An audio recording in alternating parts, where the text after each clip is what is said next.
তোমরা সকলে আছো ইংলিশ অ্যাডভান্সড টিউটোরিয়ালে। আজকের ক্লাসেও বেশ কিছু ভালো ভালো ট্রান্সলেশন দেওয়া হলো। আশা করছি এগুলো তোমাদের সকলেরই কাজে লাগবে। চ্যানেলে যারা নতুন আছো তাদের কাছে অনুরোধ করছি যে চ্যানেলটা সাবস্ক্রাইব করে রাখতে এবং আমাদের পাশে থাকতে। সময়, জীবনের সফলতা ইত্যাদি নিয়ে বেশ কিছু ভালো ভালো ট্রান্সলেশন আজকের ক্লাসে দেওয়া হলো। প্রথম ট্রান্সলেশনটা আছে সময় অত্যন্ত মূল্যবান। Time is valuable. ভ্যালুয়েবল কথাটার মানে হচ্ছে মূল্যবান, আর এটা প্রেজেন্ট ইনডেফিনিট টেন্সে আছে, যা সাধারণত ঘটে। ইজটা হচ্ছে এখানে একটা বি ভার্ব। বাংলা মানেটা হলো সময় হলো বা সময় হয় অত্যন্ত মূল্যবান। পরের ট্রান্সলেশনটা দেখো, সময় কারোর জন্য অপেক্ষা করে না। Time waits for none.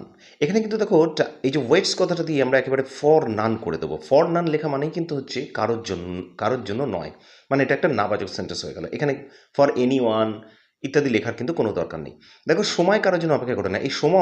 এই সময় জিনিসটা হচ্ছে এখানে একটা থার্ড পার্সন সিঙ্গুলার নাম্বার আমরা ধরেছি, এবং এই থার্ড পার্সন সিঙ্গুলার নাম্বার হওয়ার জন্য দেখো ভার্বের সঙ্গে একটা এস যোগ করেছে। ওয়েট থেকে ওয়েটস, কারোর জন্য নয়, এটাকে একেবারে ডাইরেক্টলি লিখে দেওয়া হয়েছে ফর নান। তারপরে দেখো, নষ্ট করার সময় আর ফিরে পাওয়া যায় না। এই যে নষ্ট করার সময়, এটাকে আমরা একেবারে বলতে পারি ওয়েস্টেড টাইম। ওয়েস্ট মানে নষ্ট করা, সেই ওয়েস্ট থেকে যখন আমরা ডি যোগ করলাম, ওয়েস্টেড কথাটা হয়ে যাওয়া মানে হচ্ছে কিন্তু নষ্ট করা টাইম, এরকম বোঝাচ্ছে। তাহলে ওয়েস্টেড টাইম, টাইমটা হচ্ছে একটা নাউন, আর তার আগে ওয়েস্টেড কথাটা ব্যবহার করা হয়েছে নষ্ট হয়ে যাওয়া এই জিনিসটাকে বোঝানোর জন্য। তাহলে ওয়েস্টেড টাইম আর ফিরে পাওয়া যায় না, এই কথাটা কিন্তু হচ্ছে প্যাসিভে, এখানে কিন্তু ডাইরেক্ট কোনো সাবজেক্ট নেই। এখানে আর ফিরে পাওয়া যায় না, এটাকে প্যাসিভে ইনডাইরেক্টলি লেখার জন্য লেখা হচ্ছে দেখো can not be regained. Can not ব্যবহার করার পরে আমরা জানি ক্যানের পরে একটা বি ব্যবহার করতে হয় প্যাসিভে, সেই জন্য ক্যান নট বি। তারপরে দেখো এই যে রিগেইন, রিগেইন মানে পুনরায় ফিরে পাওয়া। তাহলে রিগেইনের পাস্ট পারফেক্ট টেন্স ব্যবহার করা হয়েছে, যেহেতু এখানে একটা বি ভার্ব আছে, তাহলে রিগেইন থেকে রিগেইনড ইডি ব্যবহার করা হয়েছে। Wasted time can not be regained, নষ্ট করার সময় আর ফিরে পাওয়া যায় না। তাই আমাদের সকলের সময়ের সৎ ব্যবহার করা উচিত। দেখো, এই ট্রান্সলেশনটায় আমাদের সকলের ব্যবহার করা উচিত, এটাকে প্রথমে দেয়ারফর মানে তাই, আমরা দেয়ারফর কথাটা লিখেছি। তারপরে দেখো আমাদের সকলের উচিত, এটাকে বোঝাবার জন্য আমরা লিখেছি all of us. All of us মানে হচ্ছে আমাদের সকলের উচিত। এরপরে আমরা এই জন্য শুড লিখেছি, শুড। দেখো, make the best use of time. এই যে ফ্রেজটা make the best use of time কথাটা মানে হচ্ছে সময়ের সৎ ব্যবহার করা। তাহলে therefore all of us should make the best use of time.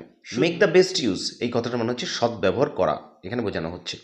তাহলে সেভাবে এই জন্য শুডের পরে এই মেক দিয়ে সেন্টেন্সটাকে লেখা হয়েছে। যে ব্যক্তিরা সময়ের সৎ ব্যবহার করে তাদের সাফল্য অনিবার্য। আমরা প্রথমেই দোজ লিখেছি, এই দোজ কথাটা মানে হচ্ছে যে সমস্ত ব্যক্তিরা, সেটা বোঝাচ্ছে কিন্তু, সেই জন্য আমরা দোজ। তারপরে দেখো হু make the best use of time, যারা সময়ের সদ্ব্যবহার করে আর শিওর টু সাকসিড, এবং তারা নিশ্চিত যে তারা সাফল্য অর্জন করবে।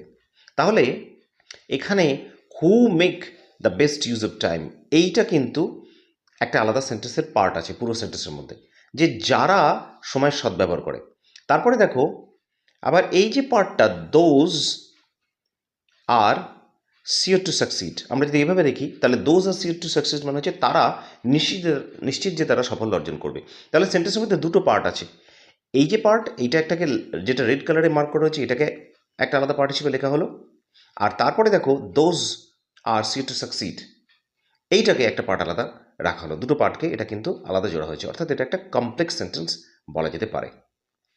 যারা সময়ের অপচয় করে তারা কখনো সাফল্য অর্জন করে না, এখানেও কিন্তু দুটো পার্ট আছে সেন্টেন্সের মধ্যে, যারা সময়ের অপচয় করে আর তারা কখনো সাফল্য অর্জন করতে পারে না।